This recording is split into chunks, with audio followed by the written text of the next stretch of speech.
घर में लोग कम हो या ज़्यादा, सभी की फरमाइशें पूरी करना हमारी होती है जिम्मेदारी। एक ही तरह के नाश्ते खा खा कर रोज हो जाते हैं बोर, तो घर में डिमांड आती है कुछ नई सी रेसिपी बनाओ।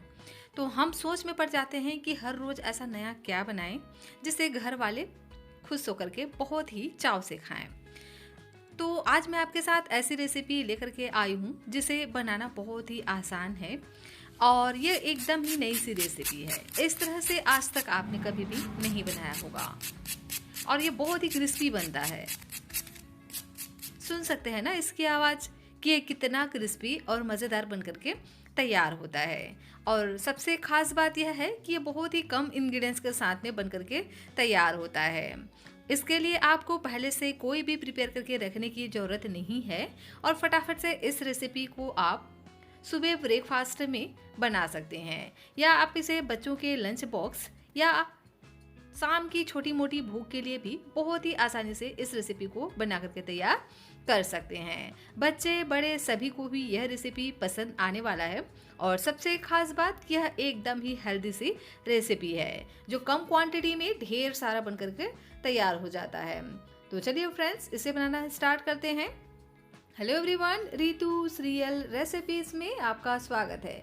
फ्रेंड्स, आज मैं आपके साथ शेयर कर रही हूँ पोहा से बनने वाली बहुत ही हेल्दी सी रेसिपी जो खाने में इतना टेस्टी होता है कि बच्चे बड़े सभी को ही बहुत ज़्यादा पसंद आता है। फ्रेंड्स, रेसिपी अगर आपको थोड़ी सी भी अच्छी लगे तो प्लीज़ आप वीडियो को लाइक और चैनल को सब्सक्राइब जरूर से कर लीजिएगा और हाँ, अपने फ्रेंड्स और फैमिली के साथ शेयर भी जरूर से कर दीजिएगा। और आप यह रेसिपी कहाँ से बैठकर देख रहे हैं प्लीज़ कमेंट कर आप मुझे ज़रूर से बताइएगा। मुझे यह जानकर बहुत ही ज़्यादा खुशी होती है कि मेरी यह रेसिपी कहाँ से देखी जा रही है। तो इस रेसिपी को बनाने के लिए मैंने यहाँ पर लिया है 1 कटोरी पोहा और इसी के साथ ही में हम यूज़ करेंगे बेसन का। तो बेसन की क्वांटिटी को हमें यहाँ पर बहुत ही कम रखनी है, तो लगभग 3 चम्मच ही यहाँ पर हम बेसन का इस्तेमाल करने वाले हैं और इतने से ही क्वांटिटी में यह ढेर सारा नाश्ता बन करके तैयार हो जाएगा। तो सबसे पहले करना क्या है, पोहे को हम अच्छे से छान लेते हैं इस तरह से एक स्ट्रेनर में, ताकि जो भी इसमें डस्ट वगैरह हो वह निकल जाए। आप चाहें तो इसे सूती कपड़े से अच्छे से पोंछ भी सकते हैं। मैंने इसको अच्छे से इस तरह से साफ कर लिया है, देख सकते हैं। इसको अभी हम इसी तरह से साइड में रख देते हैं। यहाँ पर आप कोई भी पोहे का इस्तेमाल कर सकते हैं जो भी आपके घर में अवेलेबल हो। तो अभी हम इसको साइड में रखेंगे और यहाँ मैंने लिया है आलू। तो मैं यहाँ पर आधे आलू का इस्तेमाल करूँगी क्योंकि जो ये आलू है ना साइज़ में बहुत ही बड़ा है, देख सकते हैं। ये एक आलू लगभग 250 ग्राम के बराबर है, तो इसलिए मैंने इसको इस तरह से टुकड़े करके ले लिए हैं। आप चाहें तो 2 छोटे आलू का भी इस्तेमाल कर सकते हैं। तो सबसे पहले क्या करेंगे, आलू को हम इस तरह से छील लेते हैं। यहाँ मैंने उबले हुए आलू का इस्तेमाल किया है और इस रेसिपी के लिए आपको भी उबले हुए आलू का ही इस्तेमाल करना है, जिससे नाश्ते का जो टेक्सचर है ना बहुत ही बढ़िया आएगा। फ्रेंड्स, यहाँ पर पोहे को हमें ना तो भिगाने की ज़रूरत है और ना ही इसे हम ग्राइंड करेंगे। बहुत ही आसान तरीके से मैं आपको इस रेसिपी को बनाना बताऊंगी, जिसे आप फटाफट से बना करके तैयार कर सकते हो। और ये खाने में इतना टेस्टी होता है ना कि सच में बच्चे बड़े सभी को ही बहुत ज़्यादा पसंद आएगा। एकदम हेल्दी सी ये रेसिपी है और कम क्वांटिटी में ढेर सारा बनेगा अगर आप इसे इस तरह से बनाएंगे तो पूरी वीडियो को लास्ट तक जरूर से देखिएगा, ताकि रेसिपी का कोई भी पार्ट आपसे मिस ना हो और आपकी भी रेसिपी एकदम ही परफेक्ट तरीके से बन करके तैयार होगी। तो देख सकते हैं आधे आलू को मैंने इस तरह से ग्रेट कर लिया है छोटे वाले ग्रेटर से, और देख सकते हैं ना कि आलू का साइज कितना बड़ा है, जिससे आधे आलू से ही इतना सारा ग्रेट हो गया है। तो चलिए अब हम इसमें कुछ सब्जियां ऐड कर देते हैं। तो फ्रेंड्स, यहाँ पर सब्जियां ऐड करना भी ऑप्शनल है, चाहे तो आप इसे सिर्फ आलू, पोहा और बेसन से भी बना करके तैयार कर सकते हैं। लेकिन अगर आप इसमें कुछ सब्जियां ऐड कर देंगे तो नाश्ता हेल्दी तो बनेगा ही, इसका जो लुक है ना बहुत ही बढ़िया आएगा। तो डाल देते हैं गाजर, जिसे मैंने इस तरह से ग्रेट करके ले लिया है। तो बस थोड़ा थोड़ा ही हमें यहाँ पर सब्जियों को ऐड करना है। तो लगभग 2 चम्मच यहाँ पर मैंने ग्रेटेड गाजर ऐड किया है। इसी के साथ ही में ऐड करेंगे पत्ता गोभी, लगभग 2 ही चम्मच यहाँ पर हम पत्ता गोभी को भी इस तरह से बारीक बारीक कट करके ऐड करेंगे। साथ ही में ऐड कर देते हैं शिमला मिर्च, इसे भी बारीक कट करके ऐड करना है। और यहाँ मैंने लिए हैं ताज़ा प्याज के पत्ते। यहाँ पर आप चाहें तो जो हम नॉर्मल यूज़ करते हैं ना प्याज, उसका भी इस्तेमाल कर सकते हैं बारीक बारीक कट कर कर। और इसी के साथ ही में 8 से 10 करी लिप्स को भी एकदम बारीक बारीक कट करके हमें ऐड कर देना है। इससे ना फ्लेवर बहुत ही बढ़िया आता है, तो इसे आप जरूर से ऐड कीजिएगा। फ्रेंड्स, यहाँ पर अगर आप चाहें सभी सब्जियों को ना अपने हिसाब से रख सकते हैं, मतलब जैसा आपको पसंद है, जिस तरह से आप इसको बनाना चाहें उस तरह से सब्जी आप इसमें ऐड कर सकते हैं।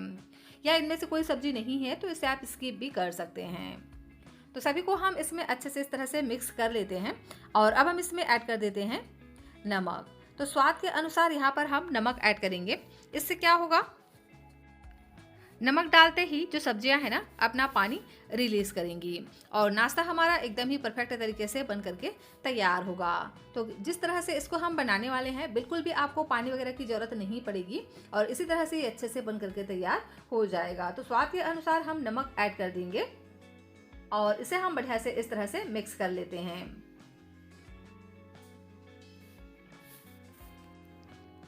और इसे हम कवर कर कर रख देते हैं 2 मिनट के लिए, ताकि जो सब्जियां हैं ना वो हल्का सा सॉफ्ट पड़ जाए।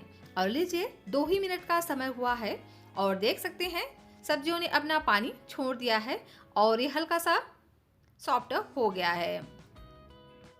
दिखने से ही आपको पता चल रहा होगा कि जो सब्जियां हैं ना हल्का हल्का पानी छोड़ चुके हैं। तो अब हम इसमें ऐड कर देते हैं कुछ मसाले। तो डाल देते हैं 1 चम्मच व्हाइट वाला तिल, चाट मसाला ऐड करेंगे आधा छोटा चम्मच, आधा छोटा चम्मच जीरा ऐड करेंगे, आधा छोटा चम्मच चिली फ्लेक्स ऐड करेंगे और इसी के साथ ही में ऐड कर देते हैं भुने हुए जीरे का पाउडर। इससे ना फ्लेवर बहुत ही बढ़िया आएगा। अब हम इसमें तीखेपन के लिए डाल देते हैं हरी मिर्च। तो मैंने यहाँ पर एक ही हरी मिर्च का इस्तेमाल किया है, आपको जितना पसंद हो आप ऐड कर सकते हैं। और इसी के साथ ही में 1 इंच अदरक को भी इस तरह से हम ग्रेट करके ऐड कर देंगे। यहाँ पर आप चाहें तो अदरक और लहसुन का पेस्ट भी ऐड कर सकते हैं।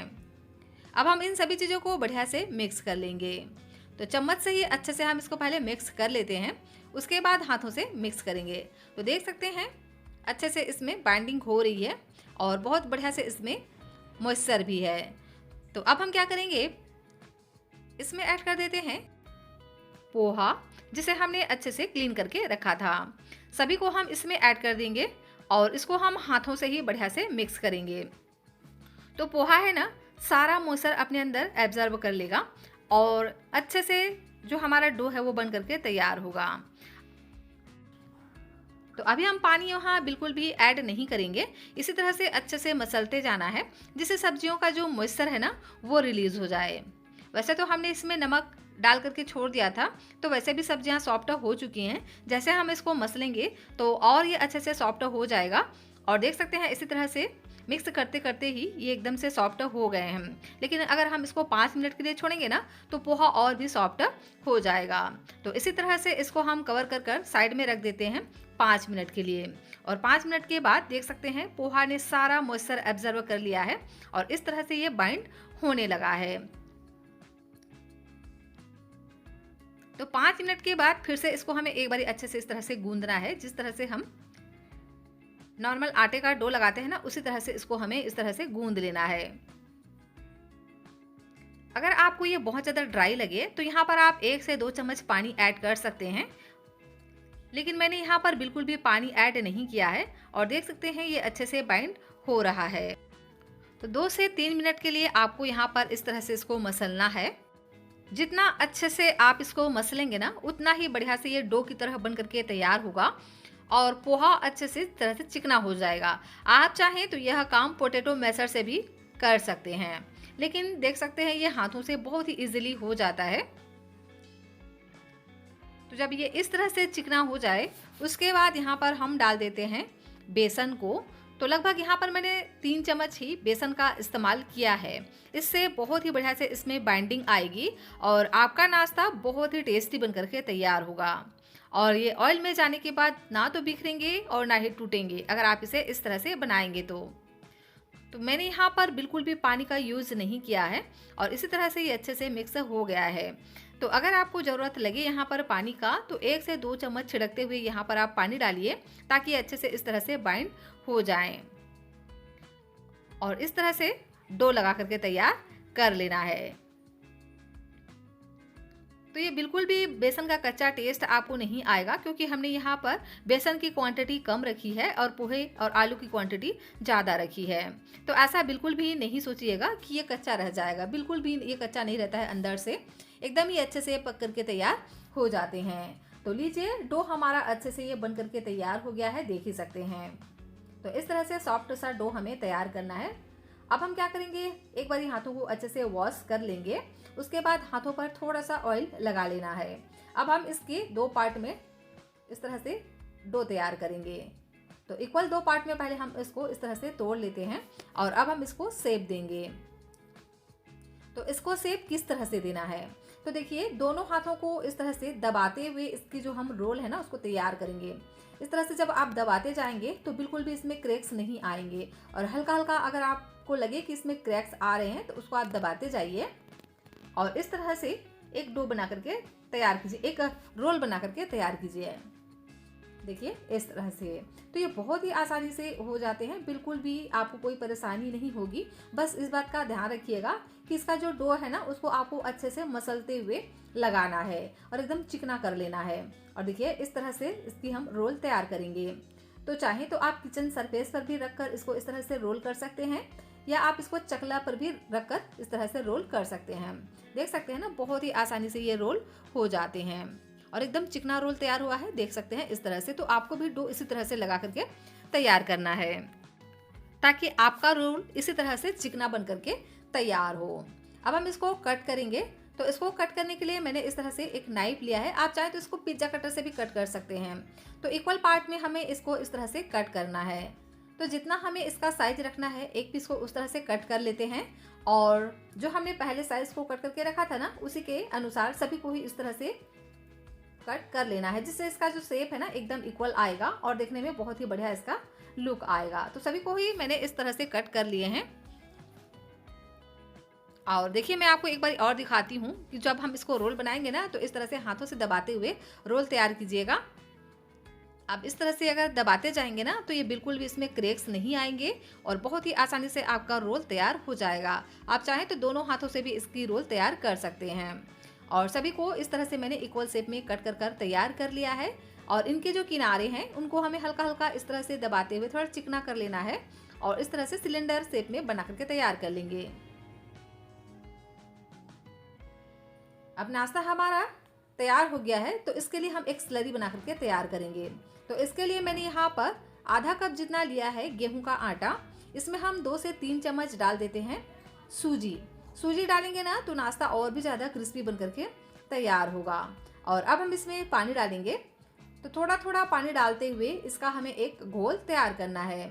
तो एक साथ ज़्यादा पानी नहीं डालना है, क्योंकि इसका जो घोल है ना हमें थोड़ा ठीक ही तैयार करना है। और देखिए इस तरह से इसका जो स्लरी है मैंने तैयार कर लिया है।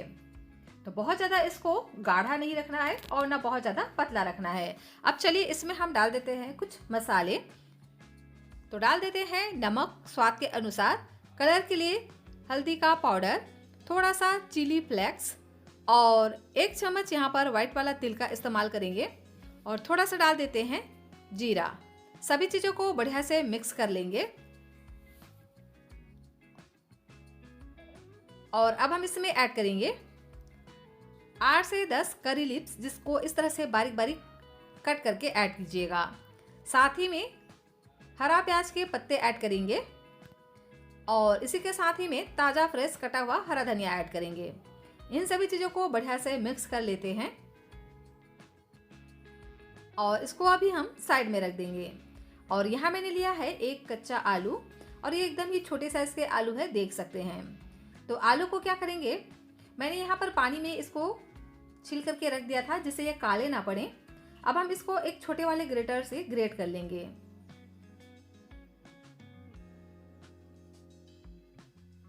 तो छोटे वाले ग्रेटर से ही इसको कीजिएगा ताकि आपके जो नाश्ते हैं ना बहुत ही आसानी से पक जाएं। और लीजिए आलू को मैंने ग्रेट कर लिया है। अब हम क्या करेंगे, इस आलू को तुरंत ही डाल देंगे जो हमने स्लरी बना करके तैयार किया है उसमें। तो मैं इसको तुरंत ही इस्तेमाल कर रही हूँ, इसीलिए मैंने इसको बिल्कुल भी वॉश नहीं किया है। अगर आप इसे थोड़ी देर के बाद इस्तेमाल करना चाहते हैं तो इसे आप पानी में ही डाल करके रखिएगा आलू को, ताकि ये काले ना पड़े, क्योंकि आलू में तुरंत ही रेड कलर होने लगता है। और इसको हम बढ़िया से मिक्स कर लेंगे। और इस बैटर को मैंने एक दूसरे बाउल में निकाल लिया है। अब हम क्या करेंगे, इसमें डाल देते हैं नाश्ते को जो हमने अभी बना करके तैयार किया था, और इसको हम बढ़िया से इस तरह से कोट कर लेंगे चम्मच की सहायता से। आप चाहे तो इसको हाथों से भी अच्छे से कोट कर सकते हैं। तो चलिए इसे हम फ्राई कर लेते हैं। तो इसे फ्राई करने के लिए मैंने 2 बड़े चम्मच ऑयल को पहले ही गर्म करने रख दिया था।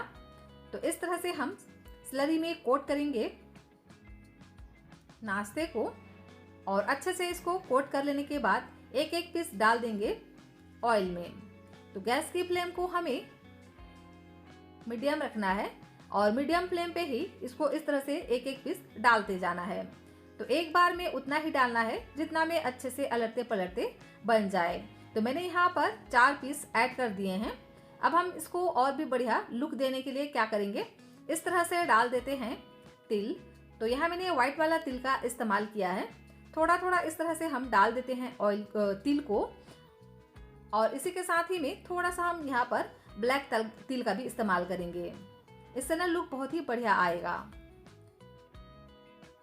और ऊपर से इस तरह से डालेंगे ऑयल, जिससे ऊपर का जो एरिया है वह भी बढ़िया से सेट हो जाए, ताकि जब हम इसको पलटें तो बिल्कुल भी इसका शेप खराब ना हो।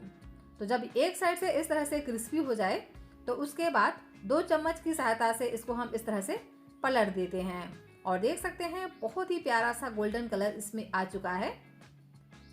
तो नीचे से इसको हम फिर से पकने देंगे 1 से 2 मिनट के लिए, और लगभग 4 से 5 मिनट तक इसको हमें बढ़िया से फ्राई करना है, जब तक कि इसमें गोल्डन कलर ना आ जाए।